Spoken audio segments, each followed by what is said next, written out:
బయట రోడ్ల మీదకి వచ్చి మీరు కూర్చోబెట్టి దాన్ని పొలిటికలైజ్ చేస్తారు. మీరు పొలిటికలైజ్ చేస్తారు. నేను నిజంగా చెప్తున్నా, జగన్మోహన్ గారికి కూడా చెప్తున్నా, మీరే కనుక నేనే కనుక సనాతన ధర్మం మీద పోరాటం చేయాలని నన్ను ఆపేవాళ్ళు ఎవరు లేరు ఈ దేశంలో, గుర్తుపెట్టుకోండి. నేను కనుక సనాతన ధర్మం కోసం నేను పోరాటం చేస్తే చచ్చిపోవడానికి సిద్ధం నేను. కానీ నేను అక్కడి దాకా తీసుకెళ్ళిన విషయాలు దానికి నిదర్శనమే రాముల వారి విగ్రహం శిరిచ్ఛేదం జరిగినప్పుడు ఒక్క మాట మాట్లాడకుండా చెప్పి కూర్చున్నాను. ఆ తెలివితేట లేక మీ ప్రభుత్వాన్ని కిందకి తీసుకొచ్చి అధాపాతాలను తొక్కినమే మాకు శక్తి లేదనుకుంటున్నావా? ఉండవనుకుంటున్నావా? కానీ మేము సమాజాన్ని కలిపి ఉంచాలని వ్యక్తులం తప్ప విడగొట్టాలని వ్యక్తులం కాదు. మేము గుర్తుపెట్టుకోండి. అలాగే ఈరోజు నుంచి ప్రజలందరికీ కూడా చెప్తున్నా, ఎవరు అన్ని మతాలని మేము గౌరవించేది ఈ నేల ఒక జనసేన పార్టీ అని కాదు, తెలుగుదేశం పార్టీ అని కాదు. మీరు ఏ పార్టీలకు సంబంధించిన వైసీపీలో ఉన్న హిందువులందరూ ఏం చేస్తున్నారో మీరందరూ పోటీ పడ్డారు కదా తిరుమలకి వెళ్ళడానికి. మీరు మర్చిపోయారు, ఇందులో ఈ పాపం మీకు కూడా వస్తుంది, ఈ పాపం మీకు కూడా తగులుద్ది. మీ మౌనం కూడా మొత్తం జాగ్రత్త, తరాలు నాశనం అయిపోతాయి. మీ మౌనం మంచిది కాదు. ఇది ఒక వెంకటేశ్వరుడికి జరిగింది కాదు, భగవంతుడికి, నిరాకారుడు, ఆయనకి ఇవేం పట్టవు. మనం నమ్ముకొని ఆయనకి వెళ్తున్నాం, అది మనకి బాధ్యత. ఇది ఇంకా ప్రతి ఒక్కరు దీన్ని గుర్తుపెట్టుకోండి. చేతులెత్తి వేడుకుంటున్నాను.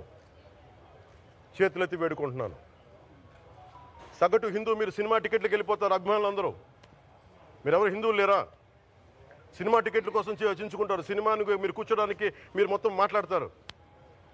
అందరిని అడుగుతున్నా, మొత్తం భారతదేశపు యావత్తు ఉన్న సినిమా అభిమానులను అడుగుతున్నా, మీరందరూ హిందువులే కదా, అత్యధికులు హిందువులే కదా, మీకు బాధ్యత లేదా? మీకు మీ సినిమా హీరోలు, నేను కూడా హీరోనే, నన్ను మించి దేశాన్ని చూడమని, సనాతన ధర్మాన్ని చూడమంటున్నా. మీ కన్వీనియంట్గా కూర్చోబెట్టి హీరోలను ఎత్తడం కాదు, నన్ను ఎత్తడం కాదు. ధర్మం విఘాతం కలిగినప్పుడు ధర్మానికి మీరు మాట్లాడటం మీ బాధ్యత. నా తరం మేము కష్టపడుతున్నాం, ముందుకు వచ్చాం. ఎవరి కోసం పడుతున్నాం ఈ కష్టాలు? మాకు సరదా కాదు. ప్రతి ఒక్కరి ఇష్టానికి వచ్చి మాట్లాడుతూ ఉంటే బాధ కలుగుద్ది. అయ్యప్ప స్వామి దీక్ష చేసే వాళ్ళ మీద ఎంత ఇష్టారాజ్యంగా మాట్లాడతారు. ఇదే మీరు ఎవరన్నా సరే ఇస్లాం మీద మీరు గొంతు ఎత్తగలరా? ఎందుకంటే రోడ్ల మీదకి వచ్చి కొడతారని మీకు భయం, అందుకు మీరు మాట్లాడరు. హిందువులు అంటే మెత్తని మనుషులు కదా, తోటి హిందువు కదా, మీరు ఏదైనా మాట్లాడచ్చు. మీకు నమ్మకాలు లేకపోతే మీరు ఇంట్లో కూర్చోండమ్మా. మీకు నమ్మకాలు లేకపోతే ఇంట్లోంచి బయటికి రాకండి, మమ్మల్ని ఏం అనకండి. మేము ఎలా పూజా విధానం ఎలా చేస్తాం, అలాగే ముఖ్యంగా ఫిల్మ్ ఇండస్ట్రీ కూడా నేను తెలియజేస్తా ఉన్నా. దీని మీద మీరు మాట్లాడితే మద్దతుగా మాట్లాడండి, లేదంటే మౌనంగా కూర్చోండి. అంతేగాని మీ మాధ్యమాల ద్వారా అపహాస్యం చేస్తే మటుకు ప్రజలు మిమ్మల్ని ఎవరు క్షమించరు. ఎందుకంటే చాలా డీప్ పెయిన్ ఇది. మీరు లడ్డు మీద జోక్లు వేస్తున్నారు. నేను ఒక సినిమా ఫంక్షన్లో కూడా చూశాను, laddu is a sensitive issue అని.